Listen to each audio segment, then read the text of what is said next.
StudentPreneur, the podcast about students who are entrepreneurs. Get motivated and keep your energy high. Stories from studentpreneurs.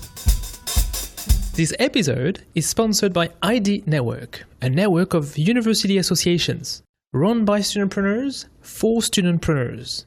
Visit idnetwork.com.au. Welcome to episode 6. My name is Julian Marchand, entrepreneur turned PhD student.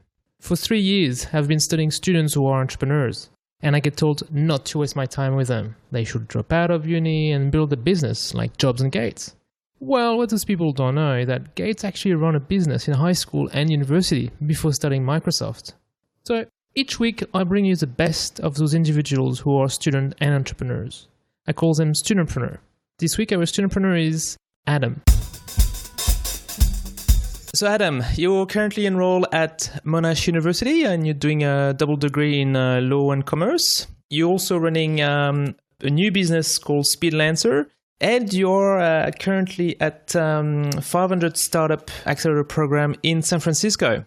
And your business is turning over around 6 figures, your previous business. Is that right? Can you tell us more about your business and yourself, Adam? Yeah, that's right. So thank you for having me on the program. I started business when I was 12.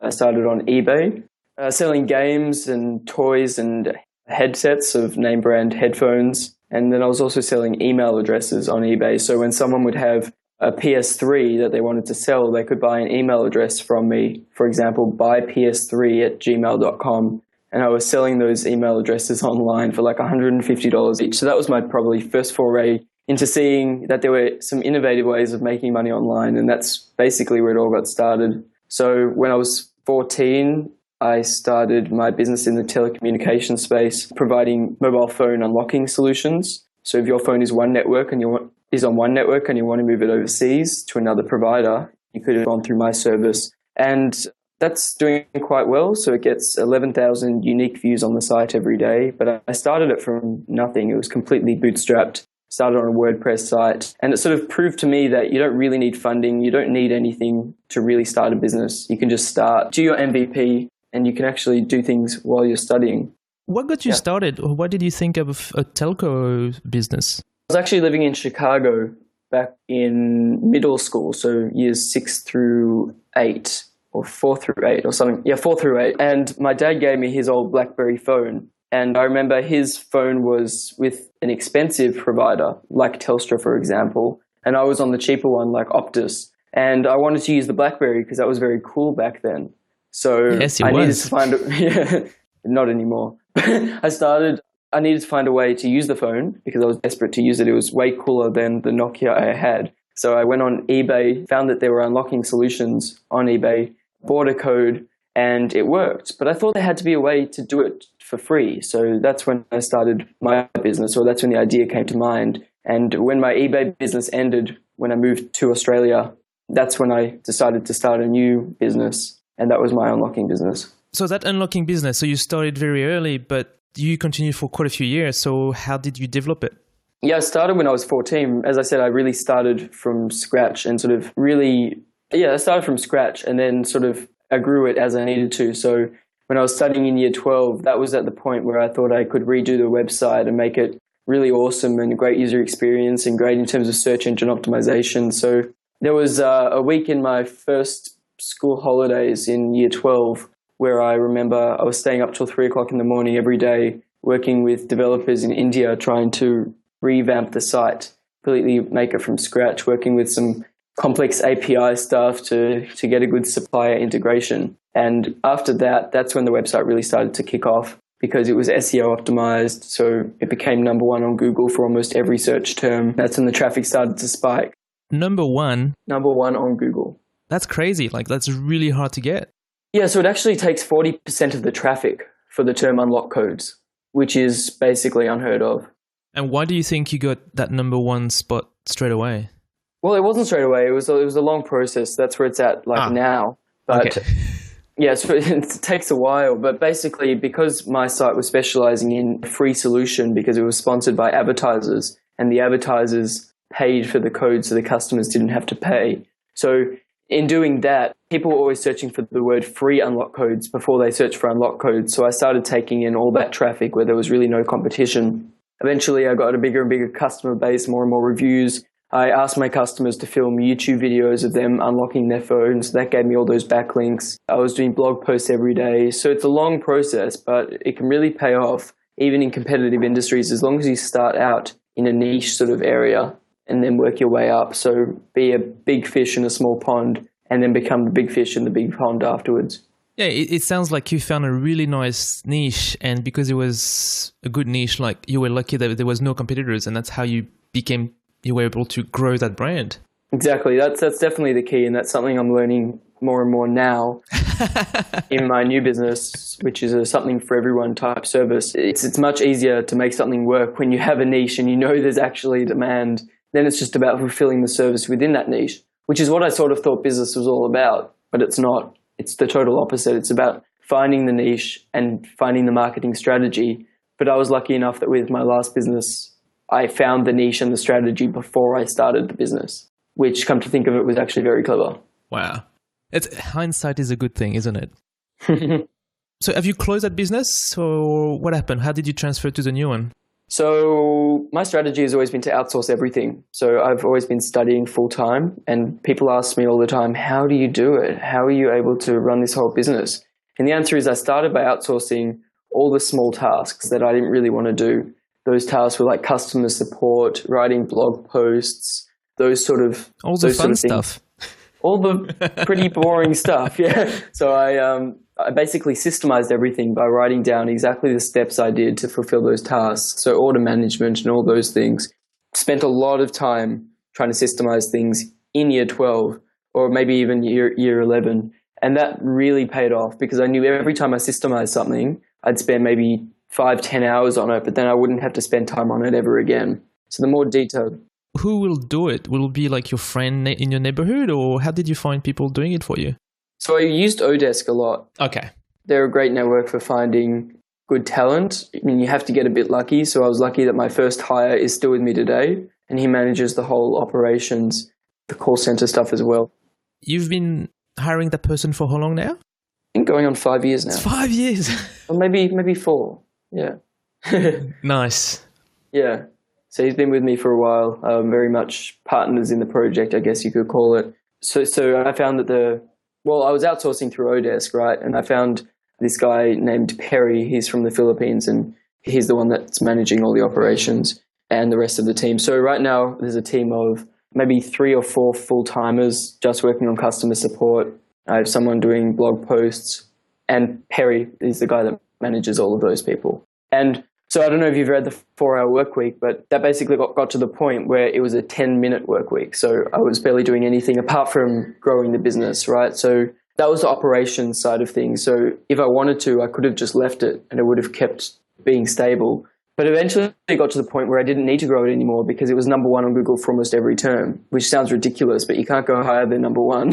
So at that point, I sort of got a bit bored. I wasn't doing much other than the occasional. Sorry to hear. Sounds like I know, really it's tough. really disappointing. Really tough life. So hang on. Is that your secret answer for balancing uni and work? That is the secret answer, the secret sauce. But if you want to grow your business, I mean, I did get lucky in that sense. So growing your business is a whole other kettle of fish. But what I would say is try to make your operations as systemized as possible and outsource that as soon as you can. And as soon as you find growth channels that work, try to systemize those things. It's good for your business as well. So if you can make yourself redundant, that's really where you want to be for your business. Because then you're not tied to your business. It's there for you. So you remove yourself from the business so you can work on the business. Yes. Yes. Exactly. I think it's the best thing for the business in reality. Yeah, maybe it's not always possible, but in your case, you've just systemized the whole thing. That's impressive. I think it often is possible, more often than not. You wouldn't think mine is possible. So I put some clever automation things in there, like order management, which most sites wouldn't do. So that's the number 1 thing. And then I outsource things that most people wouldn't be comfortable outsourcing. Like I've outsourced handling PayPal disputes and review management. Oh, wow. So most people wouldn't be comfortable doing those things, and maybe for some other sites, people wouldn't want to do those things. That was something I outsourced last, but In terms of outsourcing, I think you can outsource even more important things as long as you've created a detailed structure for how to handle everything and systemized it well and created an oversight system. So now what happened was my manager, Perry, manages all the other staff. So that is the oversight system. Yeah. Make sure that he outsources everything to the team as well. And then Perry is my point of contact. So I'm actually writing a blog post on this at the moment about a more detailed structure for outsourcing, which I think might help some people. Oh, nice. When you finish, you want to share it with us and I'll share it with our listener. Sure. Okay, so you got bored and then what got you started on the new one? Well, so at one point, International Telco emailed me and they said, hey, we'd really like to put your services in our retail stores. How can we go about doing that? It was actually a worldwide tender, so they were asking various other unlocking providers around. I got to the second place of the tender process, largely by knowing that I could undercut everyone else. And then... Did they know how old you were and that you were just a company of 3? No. Okay. No, they didn't. Yeah. It helped that it was an international telco, so I never had to meet them face to face. Skype, right? Skype voice, yes. Skype voice. Yeah. Putting on a very deep voice. Yes. And pretending that my dad was my CFO. So he would sit in there as well. And he would sit in there, nice. Yes, that's it. Yeah, but they're looking for talent. They're not looking for your age or anything else. So. Exactly. I don't think it really matters. I mean, it would have scared them off originally, but now I'm sure they've found me and they've seen what I'm doing. And I mean, they still want me, so that's good. So they contacted me and a few other sites. I actually lost the tender. I came second. A few months later, they emailed me back saying that their tender failed or that their last supplier failed. So then I knew I had a lot more bargaining power because I knew they were a bit more desperate. And at that point, I was able to increase my pricing as well and offer them a new service. And that was when it really took off.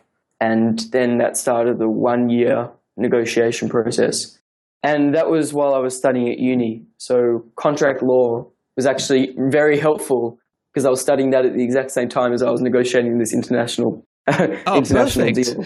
Yeah, it was pretty crazy. It was the first time I actually believed in education. But it did work. So it actually put you in the mindset of law and understanding the framework around contracts, and that's... Oh, yeah. Yeah. That was amazing. I kind of didn't feel like I needed a lawyer. I mean, I did, but it really helped in terms of terms and various other contracty things. And did you talk to your tutor at the time, or? No, I actually didn't. In hindsight, I probably should have. Would have given me some brownie points as well. Yes. But no, I think I was just too busy to do anything. I just went into uni and out of uni and never really too interested.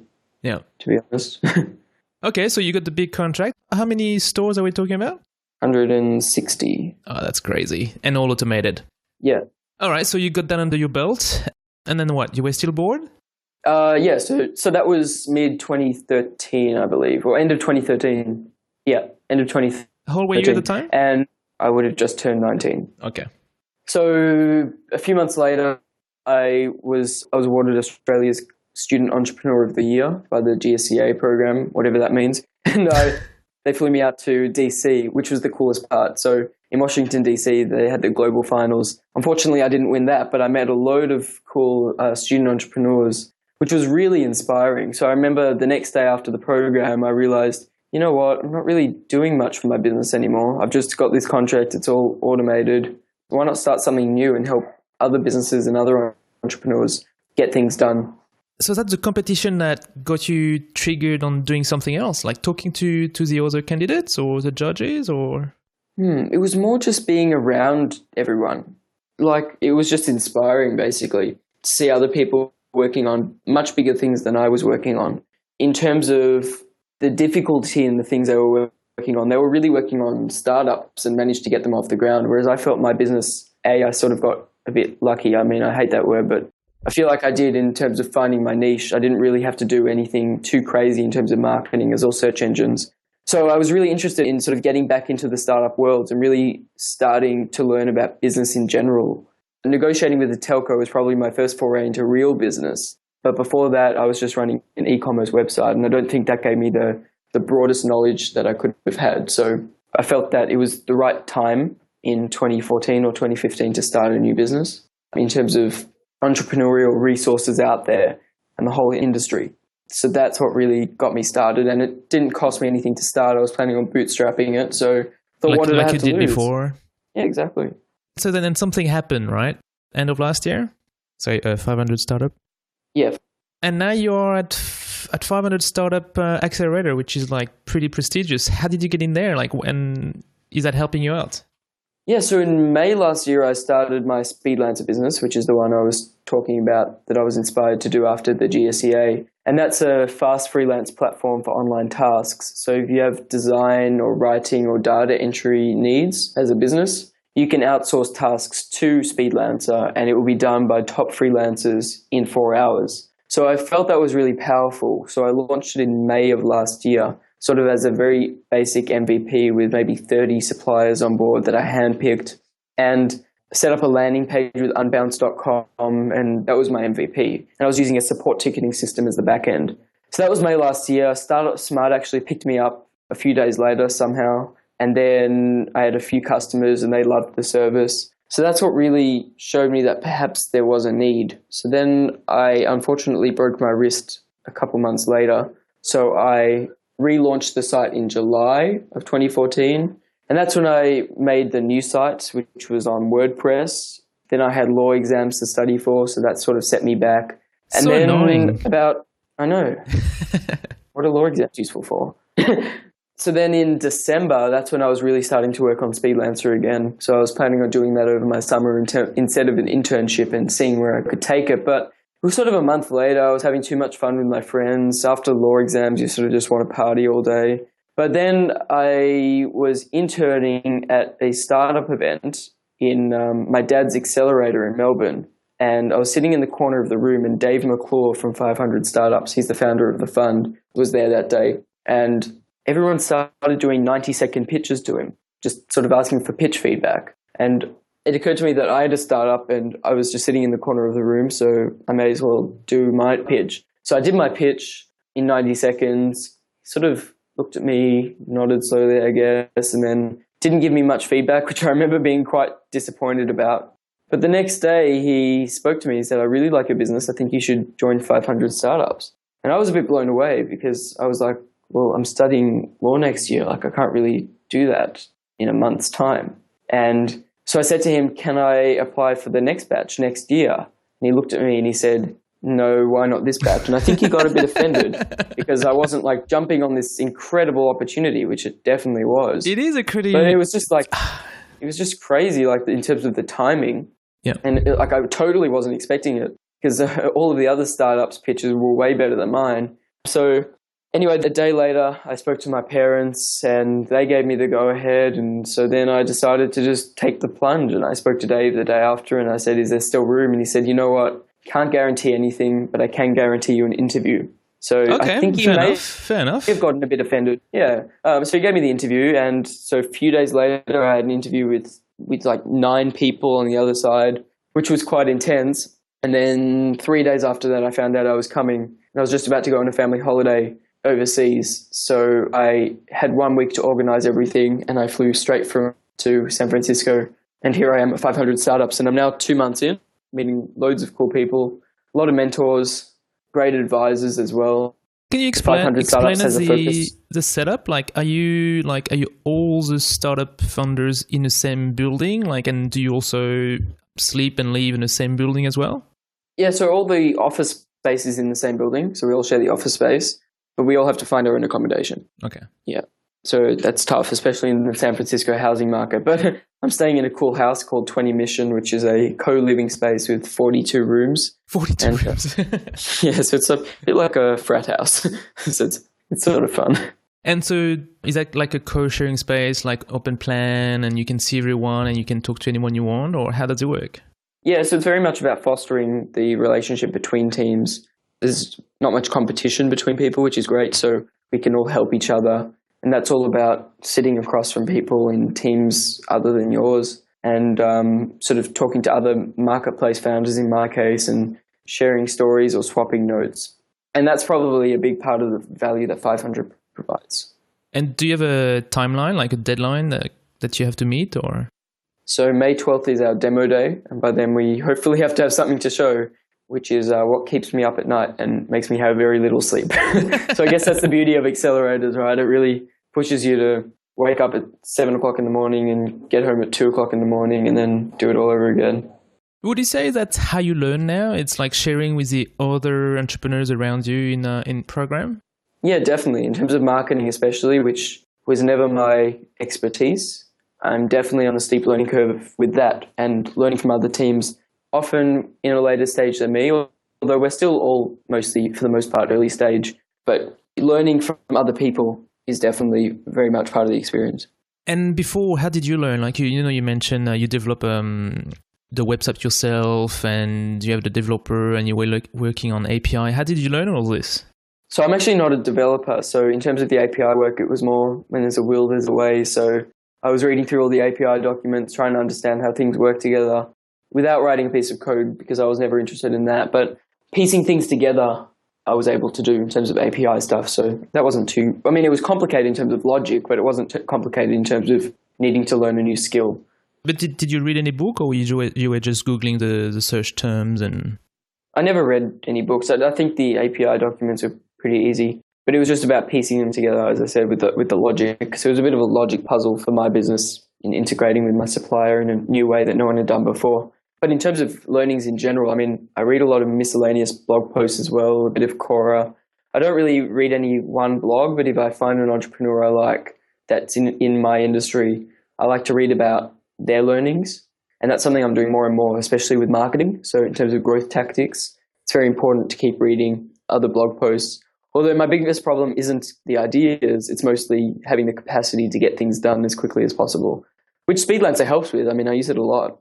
So there is a lot of learning, but I think with learning, you mostly have to use it for inspiration to keep you going rather than learning exact tricks which may or may not apply to your business. I think every business is different and you can make things work that haven't worked for other people and vice versa. And I've also learnt through my mentors. Yeah, I always ask for advice pertaining to my startup specifically, especially others from companies that have gone through things like mine. So, for example, I met the co-founder of a site called onehourtranslation.com, which I use in my last business. And I met him the other week in San Francisco just by total chance. And I mentioned that I was a customer of theirs. I'd been looking at their site as inspiration for my Speedlancer site, since it's a quite similar model. And he was more than happy to sit down and help me and told me various strategies that might be useful, that were useful for him. Wow, so, that's priceless. I mean, you can learn a lot. Exactly. So I think mentors are much more important than hearing from other general people in terms of blog posts or going to talks. They're great for inspiration. Their value to my business, not 100% sure of. I mean, you can definitely read books and learn a lot, but then it's about applying it. It's more so about just doing things than it is about learning things that work for other people. How do you find a mentor, especially, when you're younger, 14, 16? How did you find yours?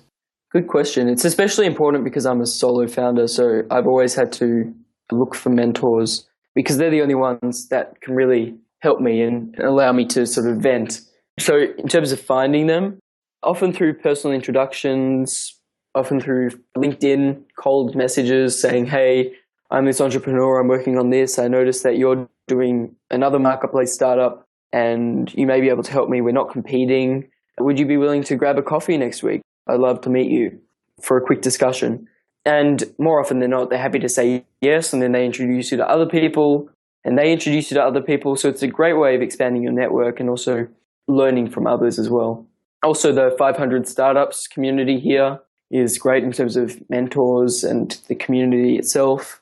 Family can often be great mentors, especially with my dad being an entrepreneur. And yeah, basically. Excellent. So you found support at every single stage of your progress, really. Yeah, definitely. Do you want to share an example of your tough times? Doesn't have to be just a failure, but just a tough time. There are a lot. I mean, I can start with. All right, the biggest one is probably an outsourcing failure, which you'd probably be interested in, considering I said that I outsourced my whole business. So there's definitely some bad failures in there. Like a couple of months ago, I found out that my developer that I'd been working with for my last site gave away or sold or something my code to a competitor.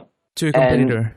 Or to a competitor. I'm not sure if it was my main competitor. I think it was just a small site trying to do something like mine. But it was 3 years worth of code. So that's a huge setback and a huge disappointment. I mean, I don't think it will make a difference to my business, luckily, because, I mean, they'd have to do a lot more than just have the site's code in terms of marketing it. But, I mean, for someone to do that, I don't really understand why they would do it. It was an outsourced developer, so, I mean, you have to be really careful, and that's something I've learned. Don't outsource anything that's too proprietary to your business. Maybe deal with local developers. I don't know the solution to that problem. Sign IP agreements. So that's probably the number one failure that I've had. I've also had tough times. So in year 12, as I said, I was staying up till like 3 o'clock in the morning for 2 weeks straight trying to get my site off the ground with the same developer who ended up giving my code away. But anyway, so that was tough. And also negotiating my international agreement while studying law full time. I had to wake up at 3 o'clock in the morning and do these international calls. And oh, that was at 3 a.m. in the morning. Yeah, I remember that wasn't so easy. But I got through it and I'm glad I did.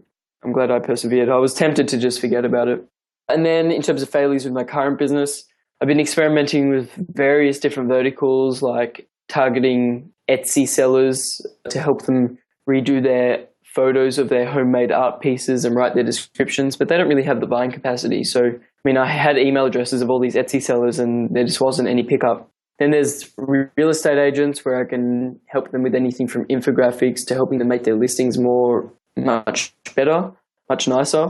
But they have professional photographers and they have professional writers often. Already? So I'm not sure if that's the right market. Well, they might not have professional writers, but they might not need professional content. They might feel that as long as the content says that it's a 3-bedroom house with 2 bathrooms with a beachfront view, then that's all that counts. They might not need to tell a story, which I disagree with, but hey, it's their business. They can do what they like. Yeah.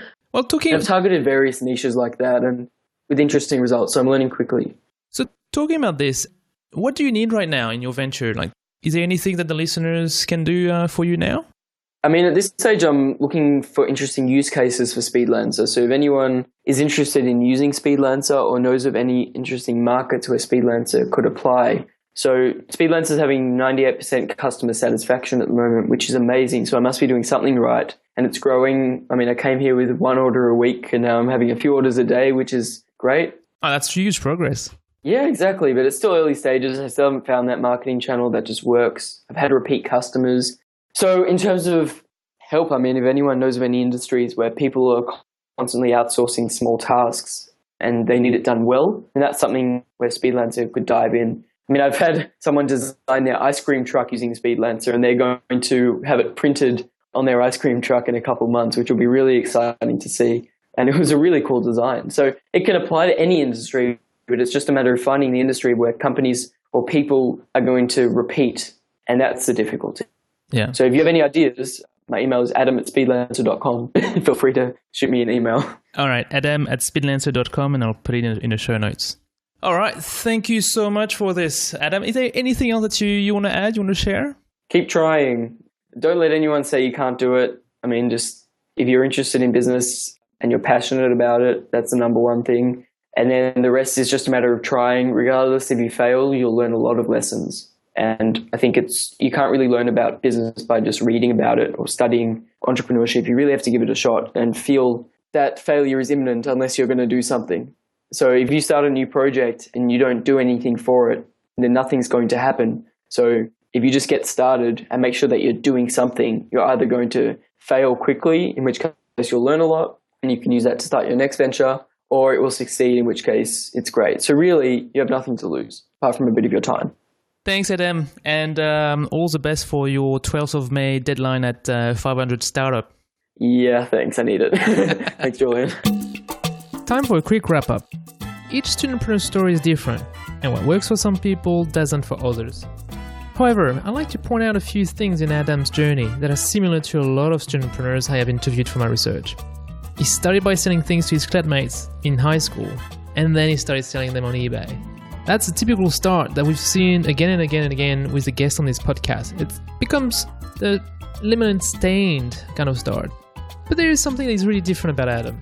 He totally automated and outsourced his business, reaching the ultimate goal of removing himself from the business.